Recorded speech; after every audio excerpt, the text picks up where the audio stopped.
This episode of Techno Buffalo is brought to you by Crash Plan. Welcome back to another episode of Rumor Roundup. This is the show where we take all the juicy tech morsels from the week and condense them into one juicy rumor hamburger for you to enjoy. Up this week, we're going to talk about HTC allegedly stopping development on several new smartphone models. Apple's new iTV, Apple TV, whatever you want to call it, is making a Rumor Roundup comeback. Tegra 4 is leaking with a 74-core GPU, and HTC M7 is another 1080p phone coming from the folks out of HTC. This is Rumor Roundup. Let's go ahead and get started.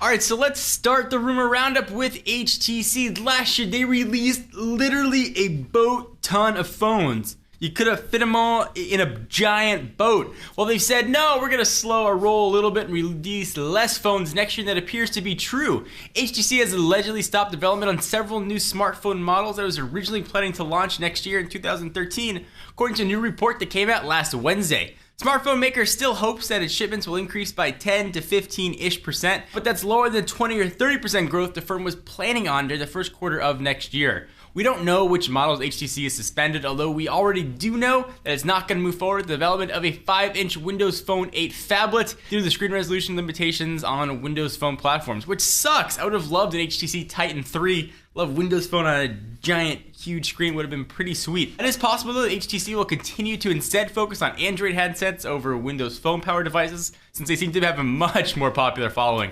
Although that's purely just Techno Buffalo speculation. Apple is allegedly testing a 46 to 55-inch iTV is what I'm calling it, but it's not going to launch next year. We learned on December 12th that Apple was in the early stages of testing designs for its own television set, according to its CEO, Tim Cook. Now those sources from Apple supplier Honhai are speaking to Focus Taiwan, claiming that Apple's already testing a set with screen sizes between 46 and 55 inches. News outlets suggesting that Apple will need to get its panels from Sharp, but it's unlikely that they're going to settle on a supplier before the end of 2012. In other words, if the report's correct, we're not going to see an Apple TV until 2014, if at all. So really all this is saying is Apple's doing due diligence on whether or not they're going to release a television set. Of course, you have to do that with every single product they ever come out with. I think the big deal holding Apple back from a TV is getting deals with the content providers. TV is great. It's just going to show regular television content. There's no real need for it. They got to find a way to get a subscription service or sort of an a la carte menu for TV and the TV network. So I'd still like to see it. No idea what pricing is going to be, but I think for most people, they don't want to get that size up over 55 inches. 65 seems to be the new hottest. Of course, you got Samsung 75-inch,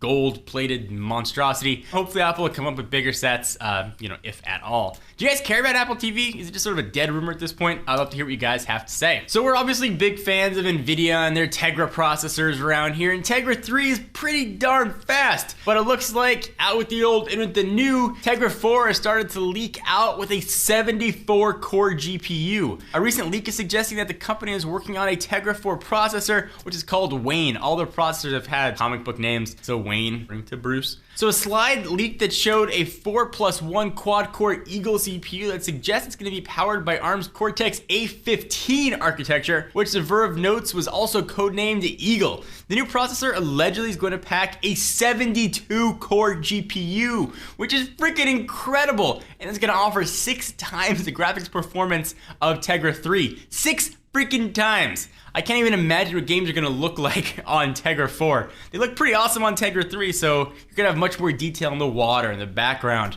Characters will be able to do more things. AI should get smarter for games.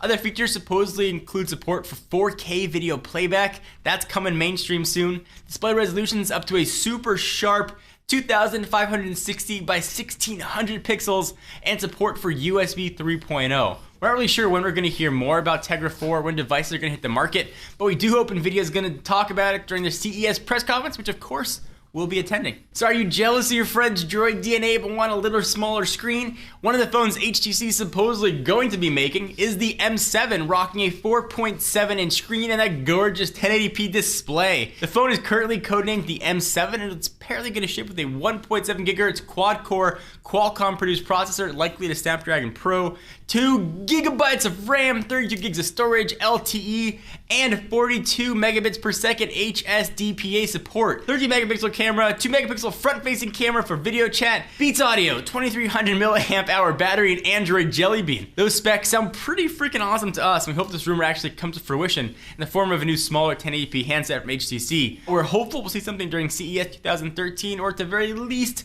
Mobile World Congress in February, but of course, we'll be there for it. It's now that we've rounded up all the rumors, and we thank our friends and sponsors at CrashPlan. 464 gigabytes, that's how much digital storage in the average US household. Increasingly, our lives and our livelihoods are tied to digital storage, photos, books, movies, TV shows, music, financial and legal documents. And while most of us have developed good analog habits from changing the oil in our cars to getting flu shots, good digital habits, like backing up our hard drive, is something most of us are still learning to do. CrashPlan from Code 42 Software is the online backup software that's rocketing to the top of nearly every ranking review with its intelligent design, ultra simple setup, and transparent operation. Essentially, CrashPlan lets anybody set up a super secure private backup cloud just a few clicks from their Windows, Mac, or even Linux desktops. Backups are continuous, so your most recent docs are always backed up off-site on Code 42's CrashPlan Central Cloud in seconds. Access those files within minutes from your phone, tablet with the free CrashPlan mobile apps. Also free is the ability to use the same easy software to back up to an external drive or securely share extra drive space with a friend. It's kind of cool. Or back from your home or home computer, again for free. CrashPlan offers truly unlimited storage and anywhere access to your entire hard drive from a mobile app for just $5.99 a month, or save on year service for only $59.99 a month. We encourage you to try it first for free for 30 days. Go to crashplan.com/buffalo and start protecting your digital assets today. Thank you again to our friends at CrashPlan. Thank you guys for watching another episode of Rumor Roundup. If you want to read more, all these rumors are up on technobuffalo.com, where you should be going anyway to get all of your tech news. I'm John Rettinger. I'll see you next video.